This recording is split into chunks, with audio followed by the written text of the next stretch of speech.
Բարի օր, հանրային ռադիոյի եթերում առանց հաղորդաշարի հերթական թողարկումն է, ես Լևոն Սարդարանն եմ, խոսել եւ խոսելու ենք խնդիրների մասին, որոնք ուզում են կամ պետք է ուզեն։ Հասարակության այսօր իմ զրուցակիցն է սոցիալ-տնտեսական ուսումնասիրությունների հայկական կենտրոնի տնօրեն, տնտեսագետ Հայկ Ասֆանյանը, բարև ձեզ։ Բարև ձեզ։ Պարոն Ֆանյան, տեսեք, մի քանի ամիս առաջ հայտարարվեց, որ Firebird-ն ու Nvidia-ն այստեղ ալ գործարան են, արհեստական բանականության գործարան են, ուզում կառուցել, ըստ ստորագրվեց նախնական համաձայնագիրը, դրանից հետո Միացյալ Նահանգների կառավարությունը այս վերջերս մասնավորապես Nvidia-ին թույլ տվեց որոշ միկրոսխեմաներ արտադրել արդեն Հայաստանի տարածքում, ինչի թույլ տվեց, որովհետև դրանք երկակի նշանակություն ունեն եւ Միացյալ Նահանգները ոչ բոլոր երկրներում այդ արտադրությունը թույլատրում։ Հիմա ինչով էր նախ ըստ ձեզ պատճառը, որ այս երկու գիգանտները ընտրեցին Հայաստանի Հանրապետությունը եւ կարող է սա ուղղակի հավելյալ ինչ-որ մի հատ բոնուս էր, որը կապված էր հիմնականում օգոստոսի 8-ի հետ, այսինքն այնտեղ իրենք առանձին գործընթացներ չեն։ Իրականում, երբ որ նայում ենք Firebird-ի նախաձեռնությունը միջև օգոստոսի 8-ներ, նույնիսկ դրա մասին խոսակցություններ չկար, Firebird-ը ըստ էության հայկական ծագումով ներդրողների կողմից ստեղծված ընկերություն է, որը պլանավորում է Հայաստանում արհեստական բանականության գործարան, AI Factory կառուցել եւ ամենաառաջատար տեխնոլոգիաները դրա մատակարարներից մեկը աշխարհում հանդիսանում է Nvidia-ն եւ նաեւ ԱՄՆ-ի հիմնական խնդիրը կանում էր նրանում արդյոք ԱՄՆ-ն արտանման թույլտվություն կտա, որպեսզի այդ տեխնոլոգիաները հանգրվանեն Հայաստանում։ Սա մեծագույն խնդիրներից մեկն էր եւ ես կարծում եմ արդեն օգոստոսի 8-ի գործընթացը հեշտացրեց այս թույլտվության ստացումը եւ արդեն ԱՄՆ-ն պաշտոնապես արտահանման թույլտվություն է տվել այդ տեխնոլոգիաները Հայաստան տեղափոխելու համար։ Որպեսզի հասկանանք, թե այդ AI գործարանը ինչ մեծ նշանակություն ունի, դա ըստ էության նույնն է, ես ասում եմ ժամանակակից տերմիններով, ոնց որ ատոմակայանի կառուցում 1970-ականներին, երբ որ Հայաստանին դրեց այն եզակի երկրների շարքում, որտեղ կա ատոմակայան, հիմա քանի որ առաջատար տեխնոլոգիաների հետ նոր դարաշրջանում արդեն արհեստական բանականությունն է հիմնականում քաշող ուժը, մենք տեսնում ենք արհեստական բանականության այդ գործարանի հիմնումը Հայաստանում, բնականաբար սա արդեն մեզ դնում է այնպիսի երկրների շարքին, ինչպիսին ասենք օրինակ Իսպանիան։ Այս կարգի երկրների շարքում է մեզ դնում եւ Հայաստանի տնտեսության համար լուրջ մրցակցային առավելություններ է ստեղծում, որից կարող են օգտվել ոչ միայն բարձր տեխնոլոգիական ոլորտի կազմակերպությունները, այլ նաեւ մնացած ոլորտների կազմակերպությունները, որոնց գործունեությունը կախված է ուղղակի թվային ենթակառուցվածքների հետ։ Հիմա այ օգոստոսի 8-ից քանի օր խոսք գնաց, այսպես անընդհատ այդ հարցը պատտվում է օդում կախված լավ Միացյալ Նահանգները ինչ են գործել Հարավային Կովկասում, ինչ են ուզում մեզնից մասնավորապես։ Հիմա ինչ են գործել այստեղ։ Եկեք փորձենք հասկանանք այն մոտիվները, որ կան աշխարհի հզորների շարքում։ ԱՄՆ-ի հիմնական հետաքրքրությունը բնականաբար ոչ թե ադրբեջանական կոնֆլիկտի կարգավորումն է, սա երկրորդային էֆեկտները, որ ինքը կարող է ստանալ, առավել եւս ոչ էլ Ադրբեջանի համար մեղրի տարածքով Նախիջևանի հետ կապ ապահովել, հա, ԱՄՆ-ի նման երկրի համար դա շատ փոքր խնդիր է, որպեսզի ինքը ներգրաված լիներ այդպիսի աշխատանքներում, այն էլ նախագահի մակարդակով։ Հիմնական խնդիրը դա Չինաստանը Եվրոպային կապելու եւ նաեւ Կենտրոնական Ասիան Եվրոպային կապելու նախագիծն է։ Եվ ԱՄՆ-ն ունենալով այստեղ անմիջական ներգրավվածություն թրիփ նախագծի տեսքով ունենում է ռազմավարական վերահսկողություն ամբողջ ճանապարհի վրա, կարողանում է վերահսկել եւ առևտրային հոսքերը Կենտրոնական Ասիայից Չինաստանի դեպի Եվրոպա եւ հակառակը։ Ես ուզում եմ հատկապես շեշտել ինչու Կենտրոնական Ասիայից, որովհետեւ մինչ այս օգտագործում էր հյուսային ճանապարհը, Ռուսաստանի տարածքով էր դա արտանվում եւ նաեւ ցամաքային կապը Չինաստանի եւ Եվրոպայի միջեւ Ռուսաստանի տարածքով էր։ Արդեն ռուս-ուկրաինական պատերազմից հետո ձևավորված նոր իրավիճակում պետք է այլընտրանքային կապուղիներ եւ այդ այլընտրանքային կապուղիներից մեկը Հայաստանն է, որովհետեւ հաջորդ այլընտրանքը լինում է արդեն Իրանի տարածքով։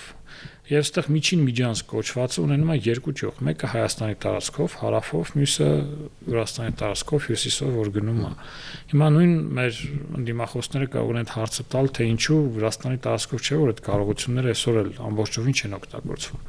Կան մի շարք ուսումնասիրություններ, այդ թվում համաշխարհային բանկի կողմից իրականացված, Ասիական զարգացման բանկի կողմից իրականացված վերահսկական ճանապարհը ունի մի շարք խնդիրներ։ Խնդիրներից մեկը առանձին տեղամասերում թեկության աճճանը այնքան բարձր է, որ կամ պետքա շատ մեծ հզորությամբ լոկոմոտիվներ լինեն, որպեսզի կարողանան քաշեն, կամ պետքա բեռը ավելի քիչ լինի, ու սա խնդիր է ստեղծում, բայց չասեմ, որ արգելակելու դեպքում, հա, բարձրունքի իջնելու դեպքում, երբ որ արգելակում են, մաշվածություն է առաջանում եւ սա լուրջ խնդիրներ է ստեղծում։ Հայկական երթուղով այդ խնդիրը, երբ որ բեռնափոխադրումը իրականացնեն, այդ խնդիրը չկա։ Բայց մեր երկրի համար հիմա մեկ այլ օրակարգային հարց է առաջացել։ Եթե խոսքը գնում է Հայաստանի ներգրավվածության այդ 42 կիլոմետր, 43 կիլոմետրի վրա, Հայաստանի համար տնտեսական օգուտները շատ սահմանափակ են լինելու։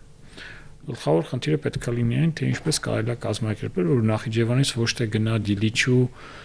կարծողությամբ երթուղին, հա, այդ հոսքերը, այլ Երասխից Մասիս, հա, Մասիսից Գյումրի, Ախուրիկ եւ Կարսես երթուղով։ Տնտեսական առումով հաշվարկները շատ պարզ են։ Եթե հայկական, օրինակ, մենք խոսում ենք Երասխի հատվածում եւ Ախուրիկի հատվածում վերանորոգման անհրաժեշտություն կա, խոսքը գնում է մոտավորապես $50 միլիոն մասին։ Եթե խոսում ենք Թուրքիայի տարածքում նոր երկաթգծի կառուցման մասին, խոսքը 2.8 միլիարդ $-ի մասին է։ 56 անգամ Թուրքիան ինչ-որ վարկ է վերցրել, ուզում ենք։ Այո, բայց դա միջև օգոստոսի 8-ի իրադարձություններն էր, այսինքն երբ որ փորձում էին ինչ-որ այլընտրանքներ գտել, այստեղ խնդիրը պետք է լինի հայկական կողմի, հնարավորինս բանակցել գործընկերների հետ, որպեսզի ներգրաված լինեն, այսինքն Երասխից այդ ուղղությամբ երթուղին շարունակվի։ Որն է հիմնական մոտիվը։ Բնականաբար այդ երթուղու համար, այդ 2.8 միլիարդ $-ի համար հիմնական վճարողները լինելու են կամ եվրոպացիները, կամ կենտրոնական Ասիայում գտնվող պետությունները եւ Չինաստանը, որտեղ իրանք են տրանզիտը օգտագործում։ Թուրքիայի մասնաբաժինը տրանզիտում շատ մեծ չի լինելու։ Մենք խոսում ենք տարբեր գնահատականներով մինչև 10-11 միլիոն տոննա բեռնափոխադրման մասին։ Հիմնական նախատեսումը, որ սկզբնական շրջանում դա ղազախական բեռները կլինեն, հանքամուքային նյութերը, հացահատիկը, որոնք Եվրոպա հասնելու համար այդ խնդիրը կա, բայց հետագայում, երբ որ նաև Ուզբեկստանն է նաև ուզում եմ շեշտել շատ աճող, արագ տեմպերով աճող տնտեսություն եւ բնակչության քանակով, հետաբար ինքն էլ այլընտրանքային շուկաներ է ման գալի, նույն Ռուսաստանին, էլ այդ ուղղությունը Եվրոպա է գնում, որտեղ գնողնակությունը համատաբար բարձր է։ Նոր արդեն երրորդ փուլում դա չինական բեռներն են, որ կարող են այս բանով գնալ։ Ինչա տալի չինական բեռների տեղափոխումը ցամաքային ճանապարհով, ժամանակահատվածի կրճատում։ Մենք այսօր տեսնում ենք, որ չինական առևտրային պլատֆորմները, հա, Alibaba, Temu եւ այլն շատ մեծ տեմպերով ինտեգրվում են տարբեր երկրների տնտեսություններում եւ մեծագույն խնդիրը կայանում է ճիշտ ժամանակին ճիշտ ապրանքը տեղ հասցնելը։ Եվ այս առումով արդեն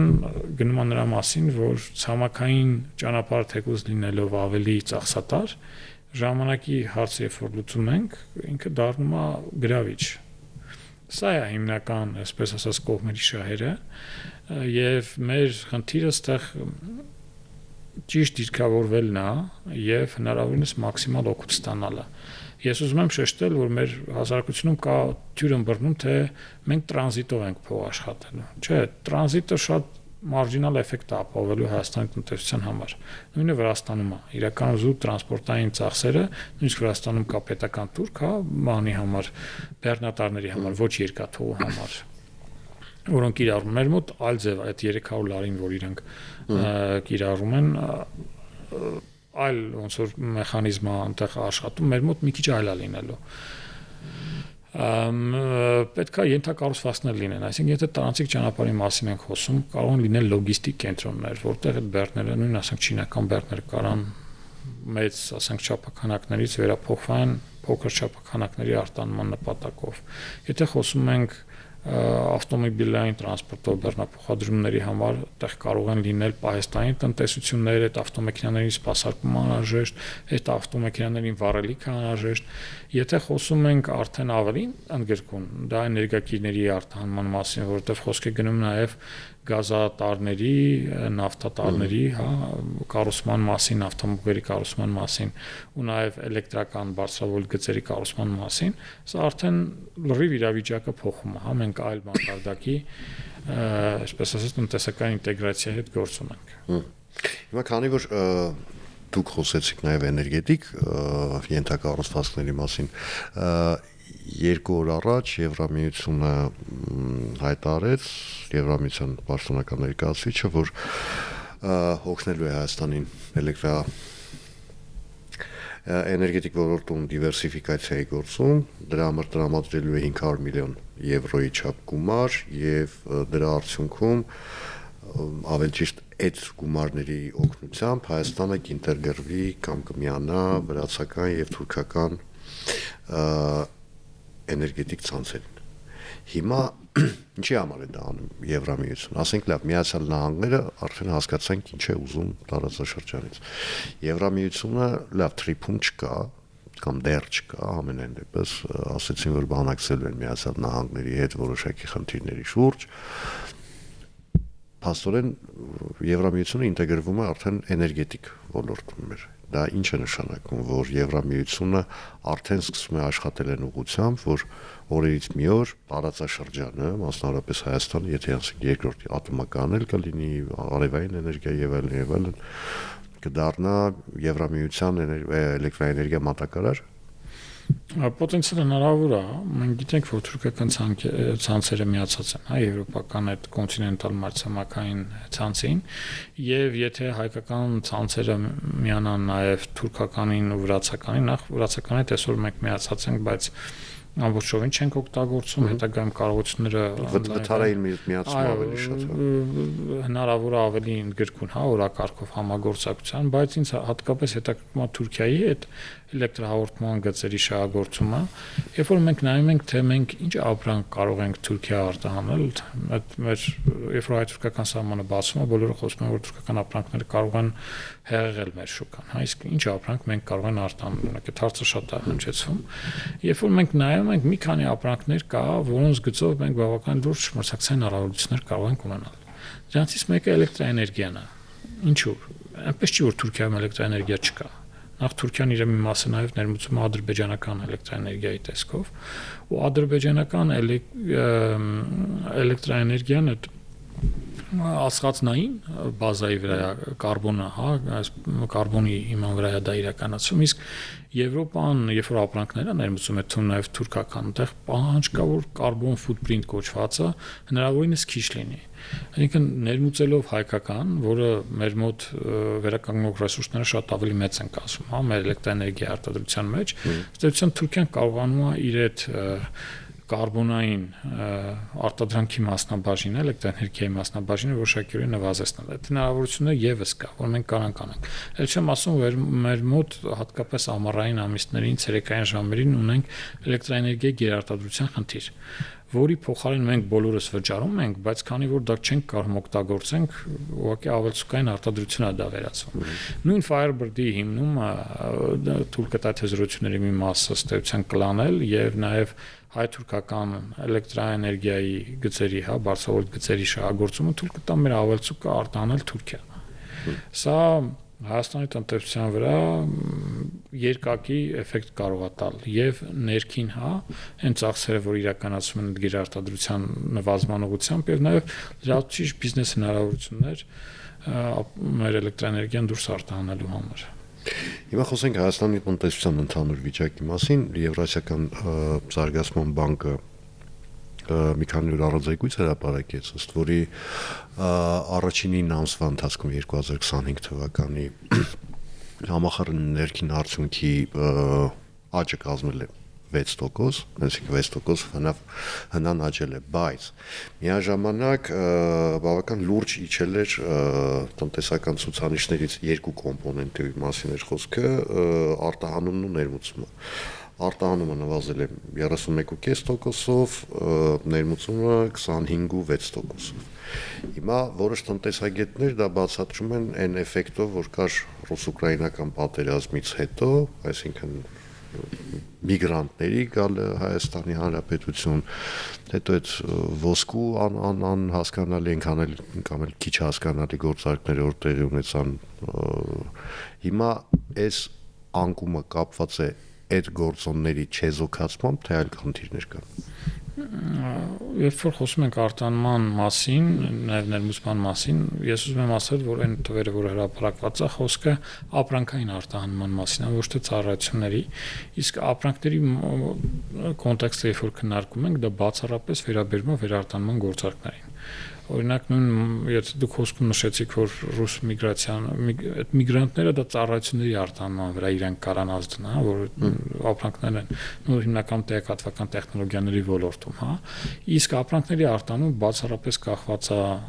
այդ վերարտանման գործարքների կրճատման ու մասնավորապես ոսկու գործարքների հետ կապված։ Իհարկե մենք այլ ապրանքներն էլ որ նայենք որոշակի փոփոխություններ նաև հնարավոր են այլ ապրանքների գծով,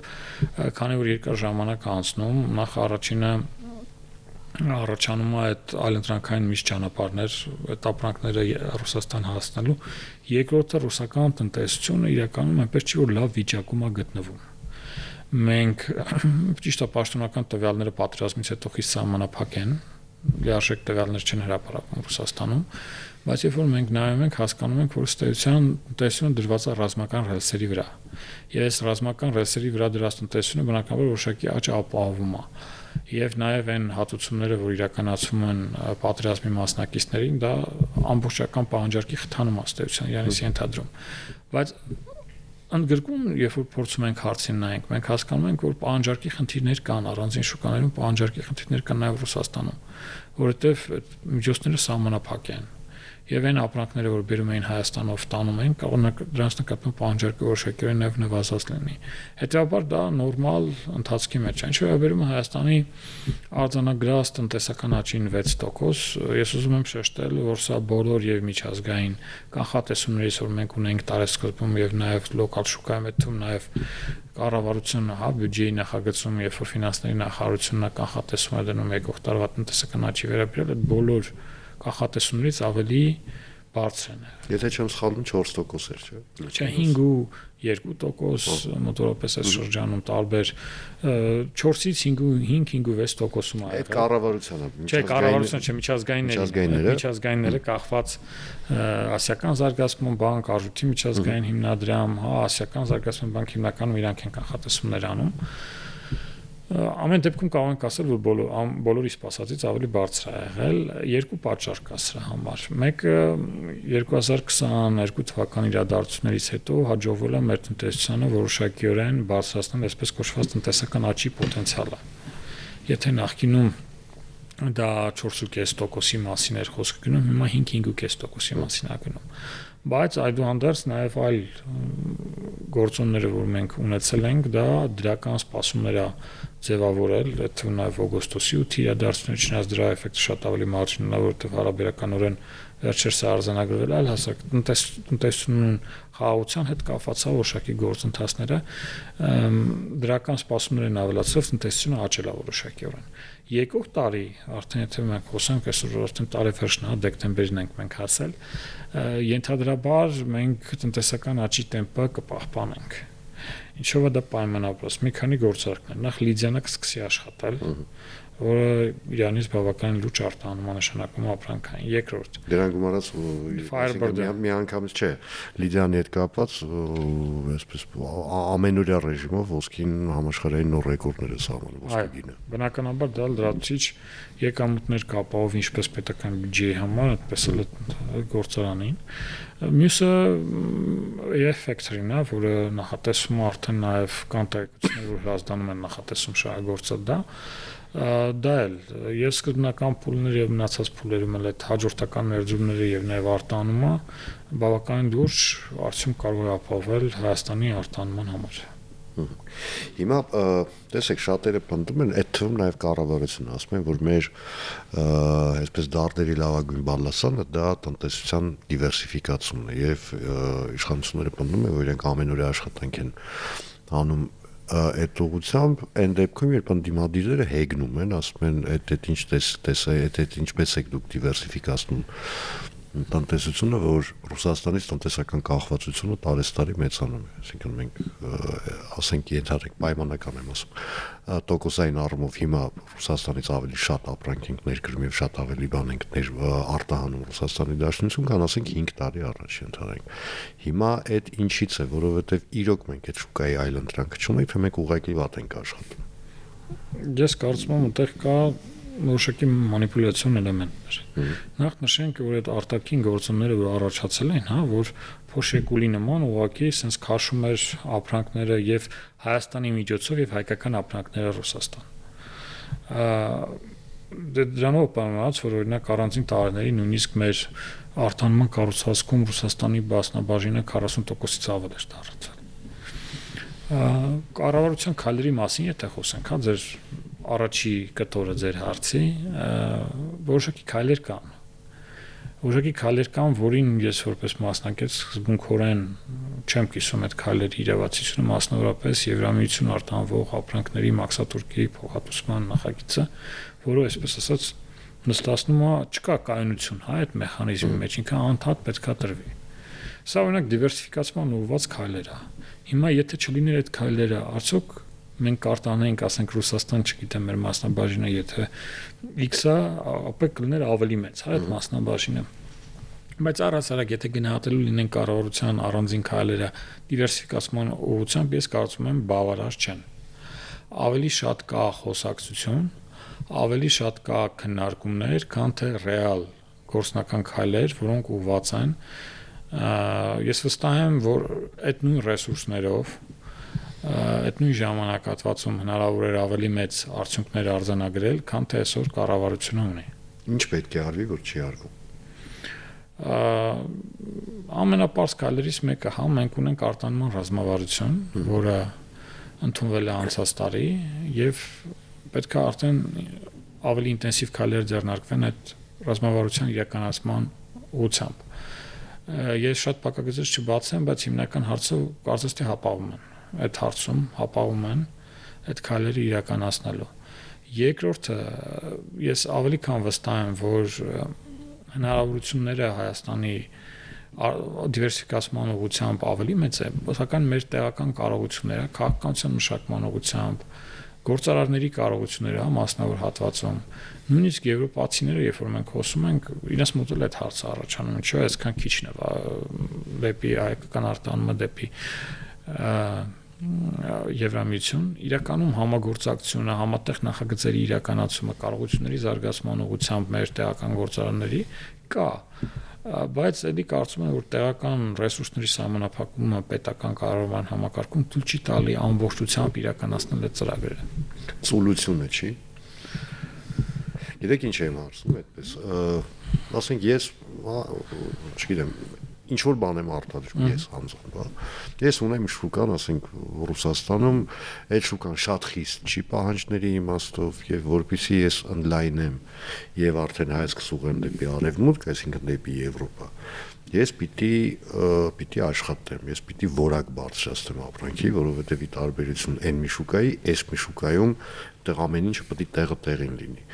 Եվ ես ասում եմ, դե ինձ 100 տարի պետք է, հանգիստ ապրում եմ իմ համար։ Ու տենց տնտեսության կառուցվածքի 90%-ը մոտավորապես այդ դրամաբանությամբ էլ շարունակում է շարժվել։ Ես մասամբ համաձայն եմ ձեզ հետ, ես իմ խոսքում էլ նշեցի, որ մեր մասնավոր հատվածում էլ կարողությունները պակասում են այդ ապրանքի նույն որակի հետ կապված, նույն շուկայահանման հմտությունների հետ կապված։ Տնտեսակցության մեջ չկա սոլյուցիոն հասկացություն, կա տնտեսական շահեր։ Եվ կա տնտեսական շահերը ժամանակի մեջ։ Ցավոք մեր գործարարների մի զգալի մասը ունեն տնտեսական կարճատեսություն։